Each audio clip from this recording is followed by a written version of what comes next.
येत्या 22 जानेवारीला देशभरात उत्सव साजरा केला जाणार आहे। त्याचं कारण म्हणजे अयोध्या नगरीमध्ये रामलल्लांची प्रतिष्ठापना केली जाणार आहे। याचा सोहळा पूर्ण देशभर साजरा होतोय। या सोहळ्यासाठी देशभरात लोक उत्साही देखील आहेत।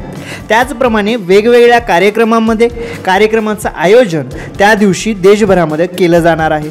त्यासाठी आकर्षक सजावट, रोषणाई, देखावे तयार करण्यात येत आहेत। याच पार्श्वभूमीवर मुंबई येथील दादरमध्ये अशीच रोषणाई करण्यात आली आहे। दादरच्या छत्रपती शिवाजी महाराज पार्कवर आकर्षक रोषणाईच्या माध्यमातून देखावा साकारण्यात आलाय।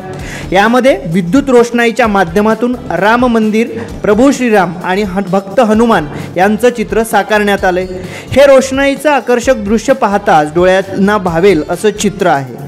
हा देखावा पाहण्यासाठी छत्रपती शिवाजी महाराज पार्कवर मुंबईकरांनी, दादरकरांनी गर्दी केली आहे। अतिशय आकर्षक असं चित्र पाहून मुंबईकर आनंदित झाले आहेत।